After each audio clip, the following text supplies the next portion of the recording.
Immerse in the profound wisdom of the Shandilya Bhakti Sutras, ancient verses, revered as a pinnacle of devotion and spiritual awareness.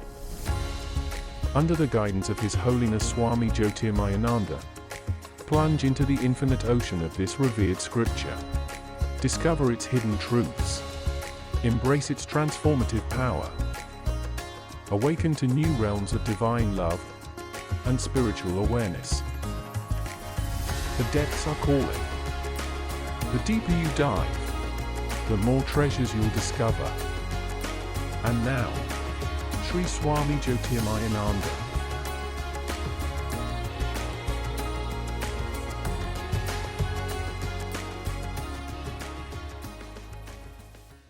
Vasudev सुतं देवं कंसचानूरमर्दनं देवकी परमानन्दं कृष्णं वन्दे जगद्गुरुम्.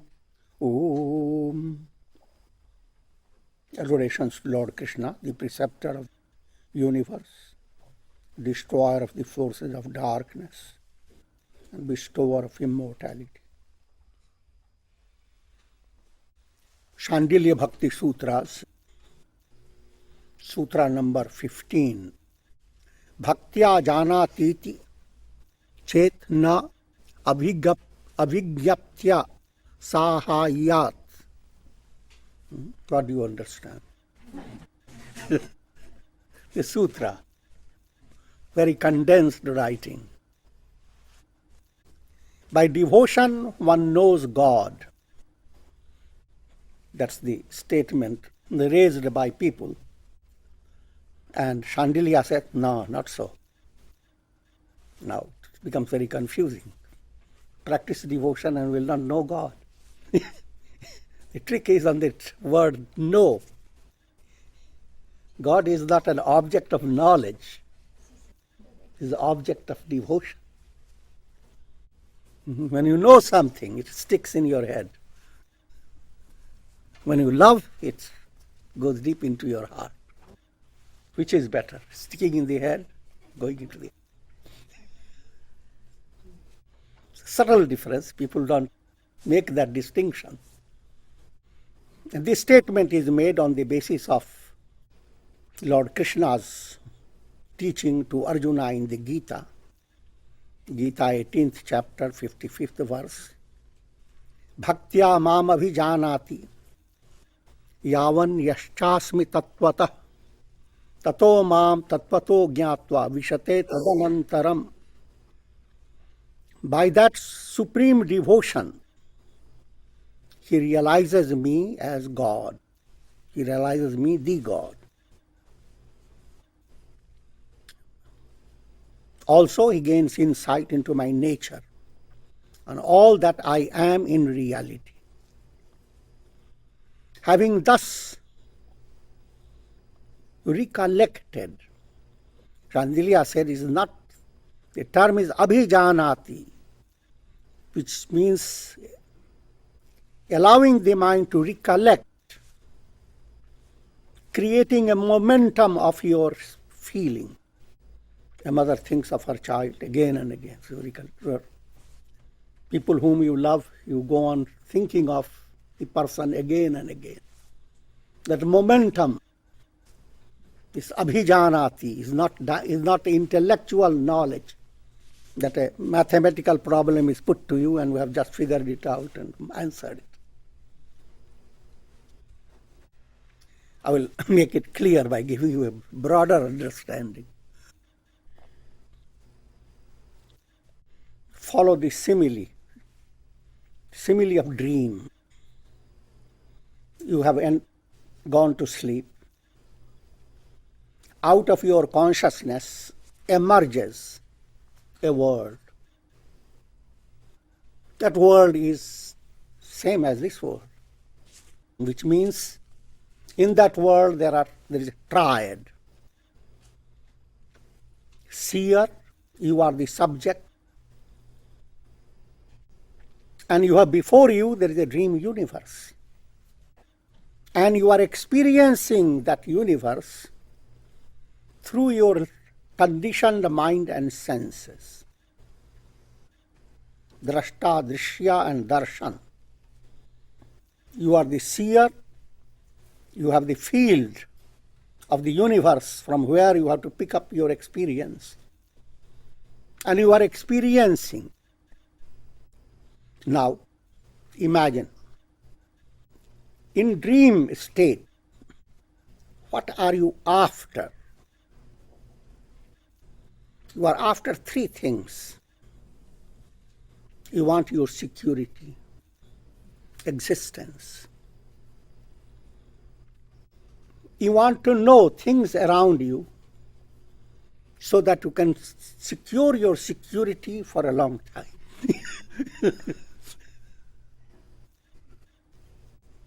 And why should you be secure? Why should you know? Because you want to be happy.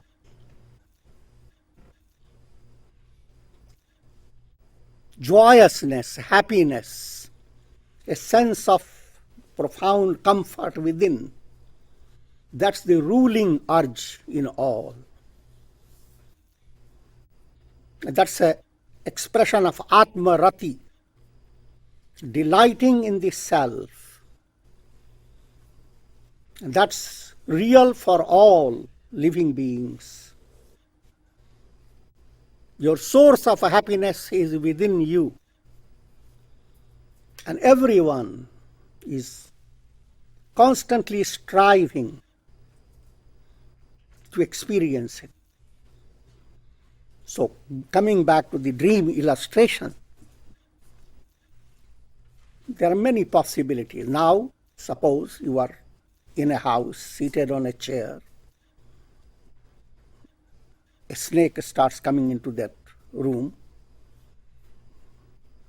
Immediately you ask your intellect, is it good a snake should come?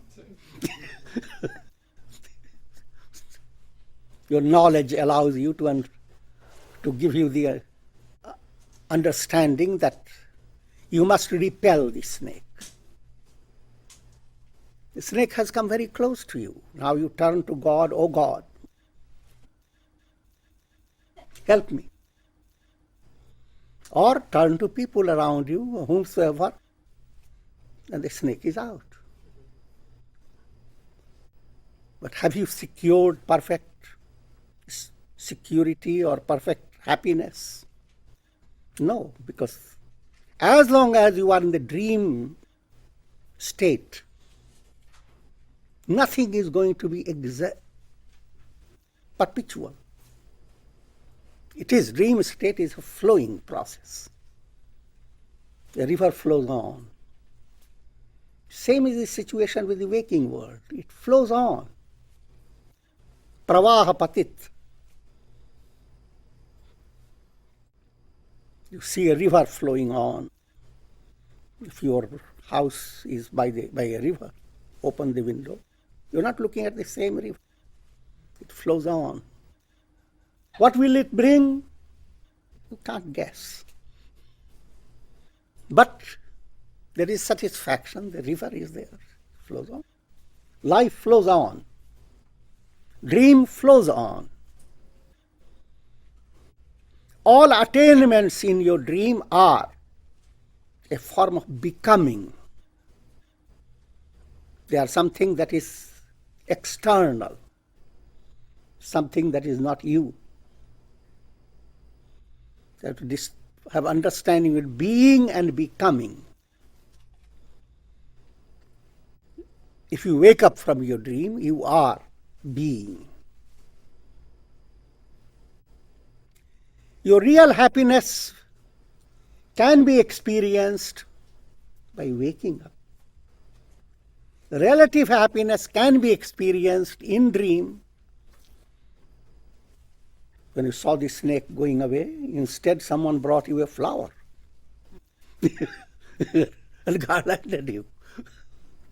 You had pleasant conditions. You see a tree growing and you know the fruits will come.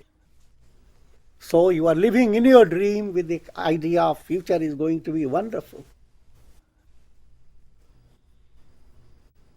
And by your patience and steadiness, by your prayer, it begins to blossom. Fruits come. Have you attained fulfillment? You are happy. There is certain security within you. Your knowledge seems to be good. Relatively speaking, you may be very prosperous. But real happiness lies in waking up and withdrawing in your consciousness all the three. The illusion, I am the individual. The illusion that there is a world, limitless expansion. The illusion that you have a thrill of discovering the world by using your senses. That illusion haunts the mind in such a way that people will even have that idea. If I haven't seen all the beautiful places, I will be seeing that in next birth.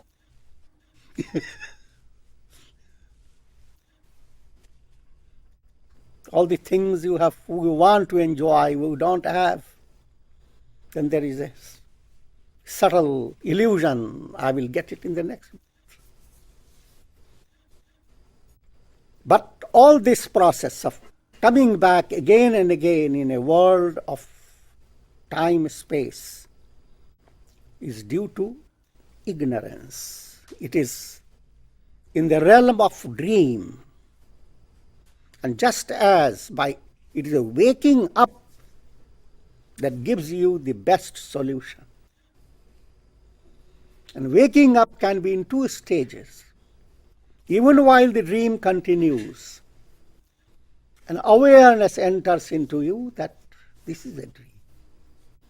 Therefore, in dream, if you are involved in some activity, you not just let it go. You continue with it. You are climbing, you go on climbing. You are picking up fruits, go on picking up.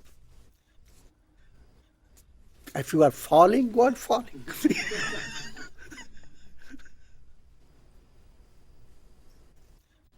But deep down, your heart is at rest because this is not real, because it is a dream. When that state comes, it is very, very short time. Soon wake up. And then we realize all that developed in you, there was an illusion of securing your existence. There was an illusion of gaining knowledge of the world where you were. There was an illusion of experiencing and enjoying. In three areas, existence, knowledge, bliss. We are pursuing three through a deluded mind. If you understand that, just apply it in day-to-day life. Same is the predicament. Everyone feels I am the enjoyer, I am the doer. But the real I am is sleeping in the Milky Ocean.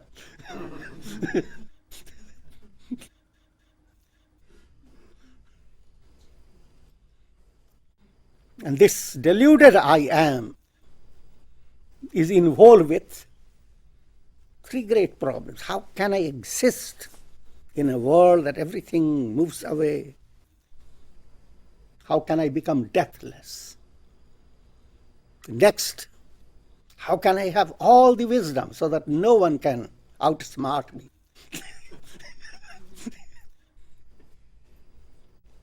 And why do you have these two, existence and knowledge? Because you want to be happy. Your ultimate goal is nowhere in the terms of existence and knowledge. It is in the terms of bliss. You have two ways to become blissful in the world. Following the dream illustration, make your dream a little better. Remove the snakes around you. It's relative attainment. And you have the possibility to do so. Karmic process allows you endless possibilities. The world is very pliable. You can become a mountain, you can become a little brick.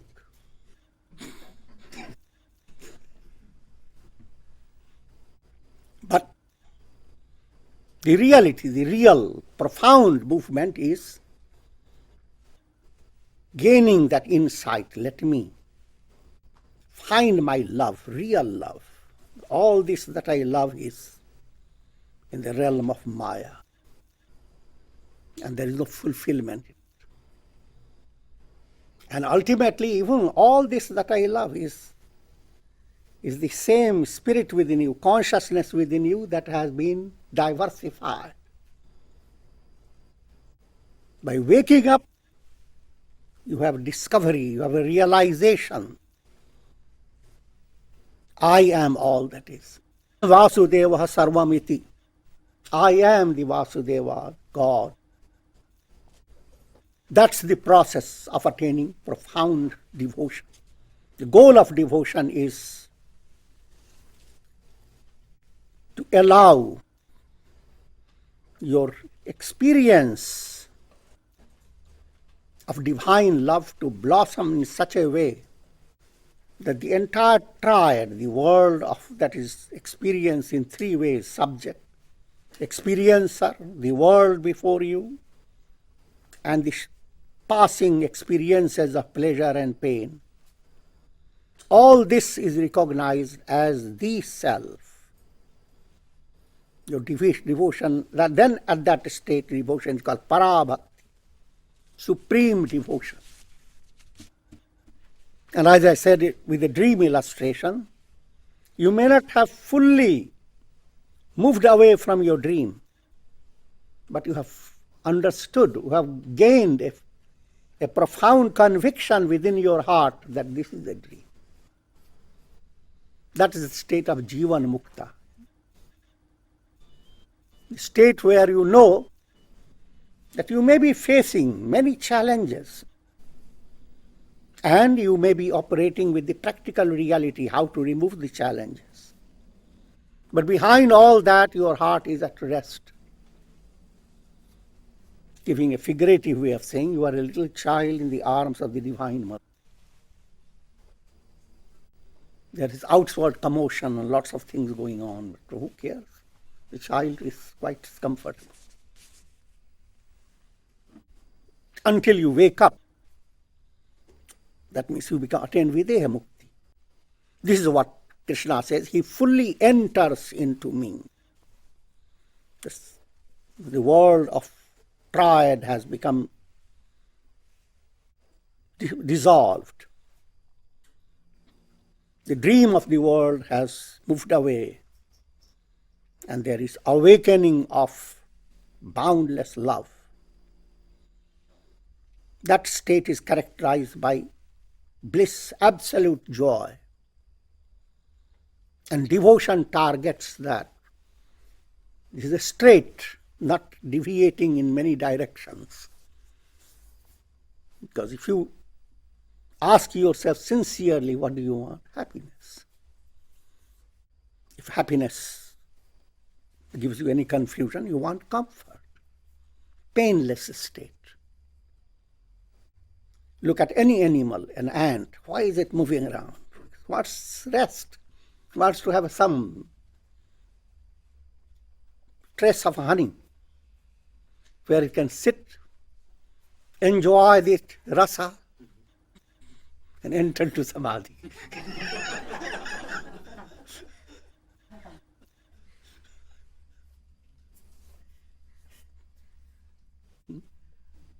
And this story is the same with all living beings. Why does a person want to gain fame? Why does he want to gain so much power, recognition? Because he wants to have the rasa that can absorb all his worries and anxieties and is immersed in joy. And that's the project of bhakti. That's how Shandilya defined it. Sa paranurakti Ishware. Ishwara is that ocean of joy. And para anurakti, you are becoming attached to that joy, not in an ordinary way. Holding the dream illustration, you are attached to the dream object. that attachment is ordinary. But suppose a subtle insight develops to wake up, and that waking awareness has given you a little drop of honey into your heart. Now you're becoming attached to that, not attached to anything of the dream world, not attached to your personality, not attached to the world around you, not attached to things that go on happening day by day, but you're attached to that which outsteps all, which is your innate nature, essential nature. That type of attachment goes on growing. You have looked into a little drop of water, but what you have seen in it is a ray gleaming through it. And you are attached to that ray which leads you to the sun. So as that type of attachment develops in your heart, that bhakti has started in its profound way. So the project of bhakti is twofold. First, to allow yourself to develop that one-pointed devotion to God, and one-pointed movement leading to the revelation of the self. And coming to another state, whether you begin to enjoy all that exists internally, externally, that are permeated by God. The next sutra says, praguktam cha. That's the whole statement. It means, in addition, the knowledge of Brahman has been already stated, implying that knowledge of Brahman is a secondary aspect towards your movement on the path of bhakti. Knowledge of Brahman is not primary. Here by knowledge is referred to intellectual knowledge. If you have intuitional knowledge, then there is no conflict with bhakti. But whenever people think of jnana, your mind turns to have to study the Upanishads, have to find a guru, and you have to have so many qualifications. But all that is fine, as long as you know that simply gaining that type of knowledge is not the ultimate. It is only to help you to develop love of God. If you have studied Vedanta and you have mind knows I am Brahman, beyond the three bodies, 5 sheaths, and how Brahman has manifested the whole world, how the Prakriti came, and Avyakta and many things. With all the knowledge, but deep within your heart your feeling is cramped. You don't have the joy of bliss. You know all about the honey and how many flowers hold the honey, but you don't have a single drop of it.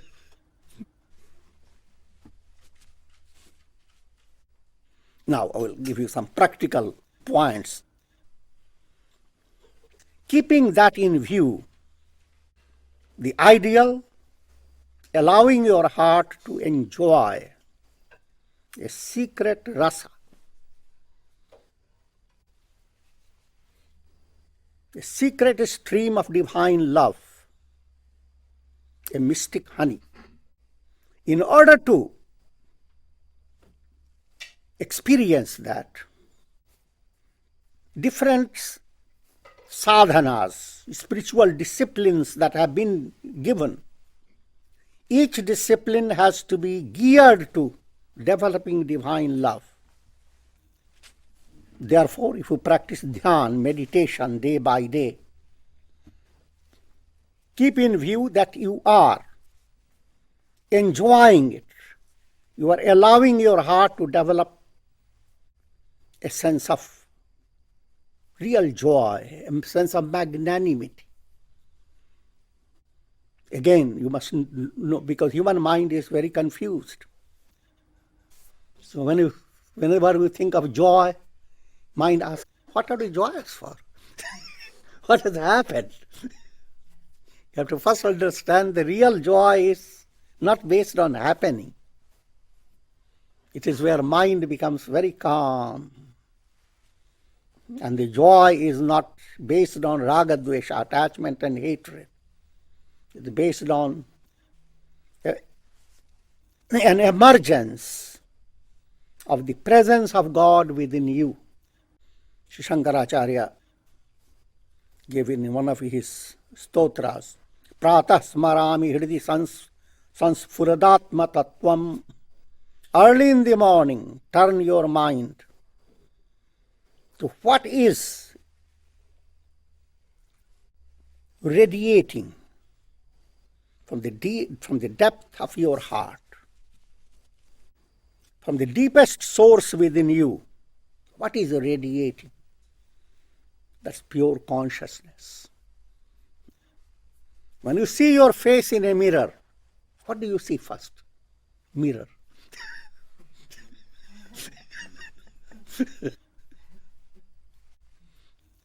The world that you experience as you wake up from sleep, the entire world is reflecting in consciousness.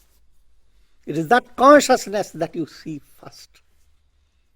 The seeing term there is figurative. How to see the seer? That's the difficult. How to know the knower? So therefore, keep always in view, am I enjoying my sadhana? Am I discovering inner fulfillment? And this shows up in your day-to-day activity. People around you, if you are impatient with them, intolerant towards them, then you don't have the rasa within you. Even animals become oblivious of all surroundings when they are engrossed in joy.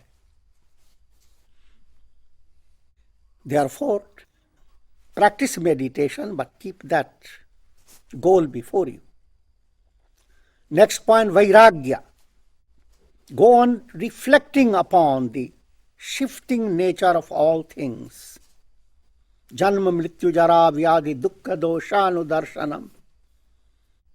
Do not become so engrossed with the movements in the world, but always be a little aware. Firstly, your physical body is not a permanent reality. It's going to change. When you entered into the world, you gave a lot of pain to your mother.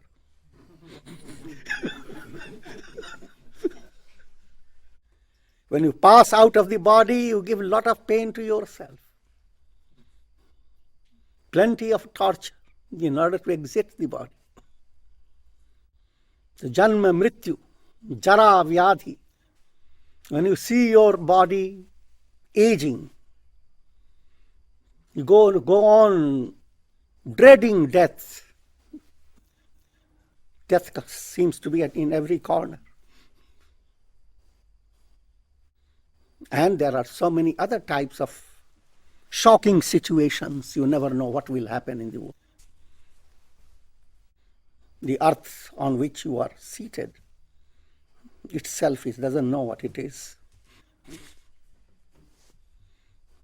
We are in like an aircraft, spacecraft, constantly moving. Through our windows we see the stars, the sun coming up and going away. And all that is just a trifle. Vairagya must develop, therefore, that you are like the sun. You are not dominated by so many reflections of the sun. The sun has created so many things. The light of the sun creates dazzling phenomena. And the sun, if suppose the sun were to become overwhelmed by all the wonderful things on the earth, it will be profound stupidity. So that type of awareness has to develop, love for that, discovering yourself. And vairagya, therefore, nothing exists, nothing belongs to me. I am neither mind nor body, I am thee, that am I. And that's a loving process, not an intellectual affirmation. And therefore, anasakti, in all relations, all things that you do it well, do it with profound love. If you do it with great love, there will be no asakti, no attachment. Because there is a defective love, therefore there is attachment. You depend upon people whom you have loved, because there is subtle expectation. But when I'm in need, they must, or at least they must recognize and go on thanking me for what I have done. So, as you develop devotion, watch yourself, not to become attached, not to depend on people. People are God's expressions. Relatives close to you, friends in the world, they are all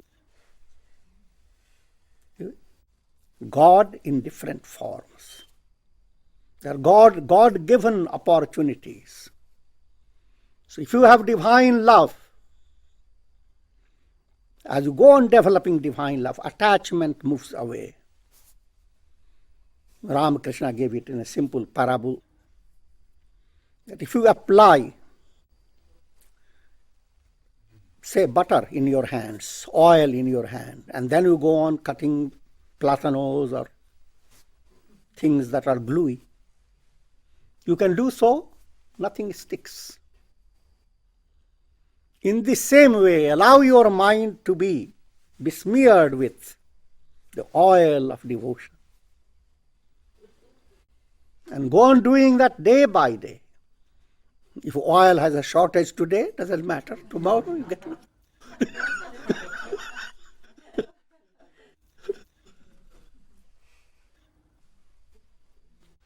Phalasha tyag.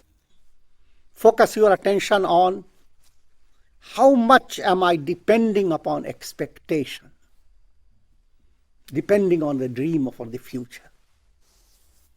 Because if you do that, you are leading yourself to deep shock, frustration.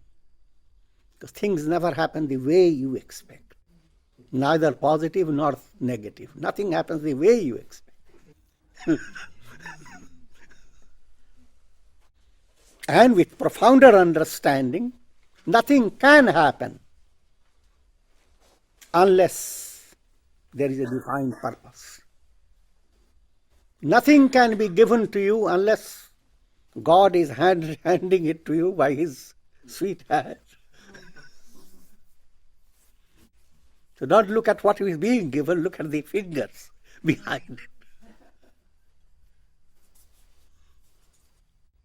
And therefore, with faith in God and profound trust, you don't hold on to an expectation. This is what I want. This is what will make me happy. This doesn't rule out the practical reality. If you have a project, you are expecting the success in a particular way. But while expecting it, deep down, you are relaxed. You are karmanyevadhikaraste. Yours is to do the best.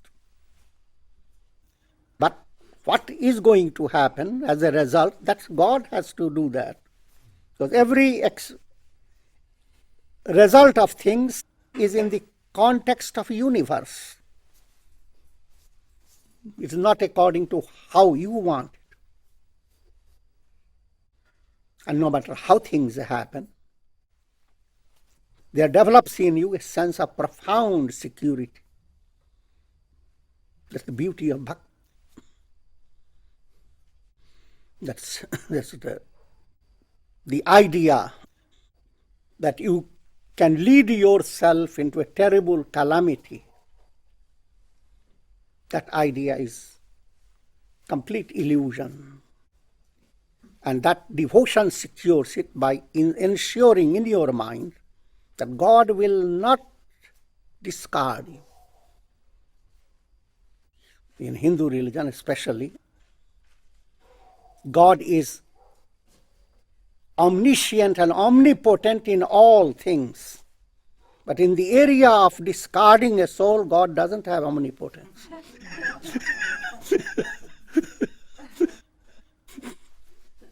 He just can't do it. How can the sun discard its reflection?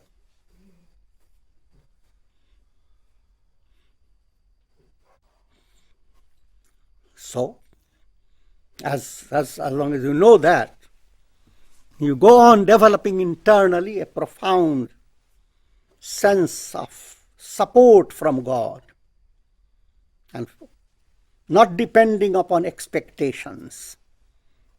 And as mind becomes free of stress, you find you flourish in the world beyond your expectation.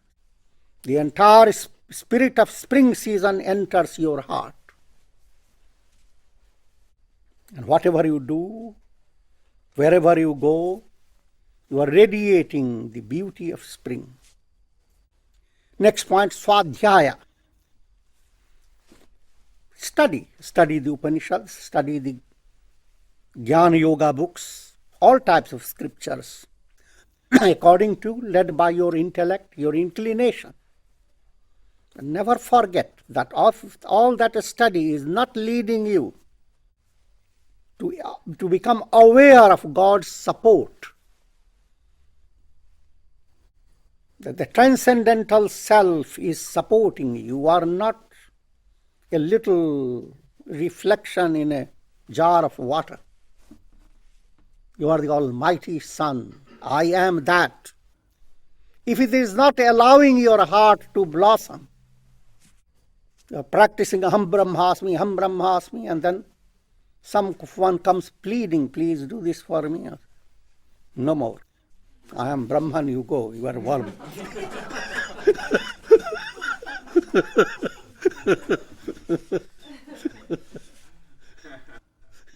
Then you must know your study is in vain. So whatever study you are doing, watch. If it is impacting your heart, create love of God. Do not build up a dull-witted mind that what should I do with love? I am following the Jnana Yoga, the path of wisdom. The test of true wisdom is profound love of God. Thereby profound love of God in all humanity, in all living beings. Vasudhaiva Kutumbakam, the entire world becomes your family. Similarly, japa, the repetition of mantra. Likewise, satsanga, good deeds in day-to-day life. All these things are called sadhana, but they must be all directed towards developing devotion. Just a little change in the angle of your mind. As devotion advances within you, then you are as if waking up from the dream of the world process. And you have attained Satchidananda, absolute existence, absolute awareness, absolute bliss. All the three, not three different things. But that attainment which is all the three. And with this we come. Om Shanti, Shanti, Shanti. Thank you for joining us on this journey of spiritual growth. It's an honor to learn from the wisdom of Swami Jyotirmayananda. As we part for now, remember, the quest does not end. Take time to reflect on today's insights and integrate them into your life. Until next time, stay open, stay curious, stay present. The light within you is always shining.